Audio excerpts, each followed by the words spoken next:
ప్రస్తుతం రాజాసాబ్ సినిమాతో బిజీగా ఉన్నాడు పాన్ ఇండియా స్టార్ ప్రభాస్. వచ్చే సంక్రాంతి కానుకగా జనవరి 9న ఈ సినిమా రిలీజ్ కాబోతోంది. ఇక ప్రభాస్ లైనప్ లో భారీ ప్రాజెక్ట్స్ ఉన్నాయి. అందులో మోస్ట్ అవైటెడ్ సీక్వెల్ కల్కి 2 కూడా ఒకటి. గతేడాది జూన్లో రిలీజైన కల్కి మూవీ 1000 కోట్ల కలెక్షన్స్ రాబట్టి భారీ విజయాన్ని సాధించింది.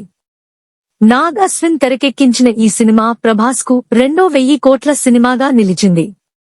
ఇందులో అమితాబ్ బచ్చన్, కమల్ హాసన్, దీపిక పదుకునే కీలక పాత్రల్లో నటించారు. అయితే సెకండ్ పార్ట్ నుంచి దీపికను తప్పించారు మేకర్స్.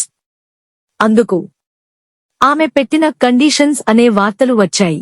కానీ ఈ సినిమా షూటింగ్ ఎప్పుడు అంటే క్లారిటీ రావడం లేదు. ప్రస్తుతం ప్రభాస్ 2 సినిమాలు సెట్స్ పై ఉన్నాయి.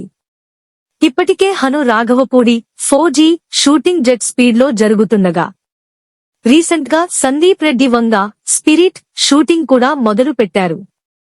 ఏకకాలంలో ఈ 2 సినిమాల షూటింగ్ ను హ్యాండిల్ చేస్తున్న డార్లింగ్ ఇప్పుడు కల్కి 2 కోసం కూడా డేట్స్ ఇచ్చాడనే న్యూస్ వైరల్ అవుతోంది. ప్రభాస్ ఫిబ్రవరి 2026 నుంచి కొన్ని రోజులు కల్కి 2 కోసం కేటాయిస్తారని తెలుస్తోంది. పార్ట్ 1 సమయంలోనే కొంతమేర షూటింగ్ చేసి పెట్టుకున్నాడు నాగ్ అశ్విన్. కానీ ప్రెజెంట్ ప్రభాస్ డేట్స్ అడ్జస్ట్ అవడం లేదు. అయితే ఇప్పుడు ఫిబ్రవరిలో కొన్ని రోజులు డేట్స్ ఇచ్చినట్టుగా చెబుతున్నారు. నిజానికి సెకండ్ పార్ట్ విఎఫ్ఎక్స్ వర్క్ కోసం చాలా సమయం పట్టేలా ఉంది.